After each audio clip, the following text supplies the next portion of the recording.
വേറൊന്നുമല്ല, ഇപ്പൊ നിലവിൽ നമുക്കൊരു ജോലി ഉണ്ടെങ്കിൽ ഒരുപാട് ശമ്പളം ഇല്ല, പക്ഷെ എന്നാൽ നമ്മുടെ കാര്യങ്ങളൊക്കെ നടന്നു പോകുന്ന ഒരുപക്ഷെ ഈ ജോലി കൊണ്ടായിരിക്കും.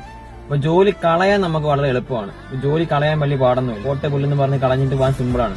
പക്ഷെ ചിലപ്പോൾ ആ ജോലി കൊണ്ടായിരിക്കും നമ്മുടെ പല കാര്യങ്ങളും നടന്നു പോകുന്നത്. വലിയ സേവിങ്സ് ഒന്നും ഉണ്ടാകത്തില്ല, പക്ഷെ നമ്മുടെ EMI, നമ്മുടെ വീട്ടിലേക്ക് അയക്കാൻ പറ്റുന്ന പൈസ, നമ്മുടെ ചെലവുകള്, അങ്ങനെ കുറെ കാര്യങ്ങൾ ഈ ജോലി കൊണ്ട് ഒരു പക്ഷെ നടന്നു പോകുന്നുണ്ട്. ഇടിപിടിയുന്ന ഒരു ജോലി എടുത്ത് കളഞ്ഞിട്ട് വേറെ ജോലി നോക്കുന്ന ആൾക്കാർക്ക് വേണ്ടി നമ്മൾ ചെയ്യേണ്ട കാര്യം ആ ജോലി നിന്നുകൊണ്ട് തന്നെ ബെറ്റർ ആയിട്ടൊരു ഓപ്ഷൻ നോക്കുന്നതായിരിക്കും നല്ലത്. അല്ലാതെ ഒരിക്കലും ജോലി എടുത്ത് കഴിഞ്ഞിട്ട് നാട്ടിൽ പോയി നിൽക്കുമ്പോൾ ഒരു അവസ്ഥ ഞാൻ പറഞ്ഞുതരാം. ആദ്യത്തെ 1-2 ആഴ്ചയൊക്കെ നല്ല വിലയായിരിക്കും നാട്ടിൽ വന്ന് നിൽക്കാന്ന് ഇത് ആൾക്കാർ വിചാരിക്കും.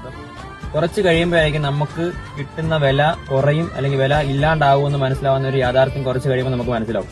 കാരണം എന്ന് വെച്ചാൽ പൈസ ഇല്ല, നമ്മുടെ പൈസ ഇല്ല, നമ്മൾ പല ആൾക്കാർക്ക് പൈസ കടം ചോദിക്കും, മറ്റു പല ആൾക്കാർക്ക് ഈ പറയുന്ന പോലെ കടം വാങ്ങിച്ചിട്ട് കൊടുക്കാൻ പറ്റാത്ത അവസ്ഥ വരും. അങ്ങനെ ഒരുപാട് സിറ്റുവേഷനിലൂടെ നമ്മൾ കടന്നു പോകുന്നൊരു സാഹചര്യമായിരിക്കും ഈ ജോലി കളഞ്ഞിട്ട് വന്ന് നിൽക്കുന്ന ഒരു അവസ്ഥ. അപ്പൊ ജോലി കളയുന്ന ആൾക്കാരുടെ അടുത്ത് എനിക്ക് പ്രത്യേകിച്ച് പറയാനുള്ളത്, ജോലി കിട്ടാതെ പല കാര്യങ്ങൾക്കും പൈസ ഇല്ലാതെ അങ്ങനെ ആ ഒരു സിറ്റുവേഷൻ, ആ ഒരു വിഷമം അനുഭവിക്കുന്ന എത്ര ആൾക്കാർ നമ്മുടെ കൂട്ടത്തിലുണ്ടാവും. അപ്പൊ അവരെ പറ്റി ചിന്തിക്കുമ്പോഴത്തേക്കും നമുക്ക് മനസ്സിലാവും ഒന്നുമല്ല, നമ്മൾ ബെറ്റർ ആയിട്ടുള്ള ജോലി നോക്കുക, അതായത് ഉള്ള ജോലിയിൽ നിന്നുകൊണ്ട് തന്നെ ബെറ്റർ ഓപ്ഷൻ നോക്കുന്നതായിരിക്കും നല്ലത്. അല്ലാതെ എഴുപിടിയുന്ന ആരും ജോലി എടുത്ത് കളയാതിരിക്കുക.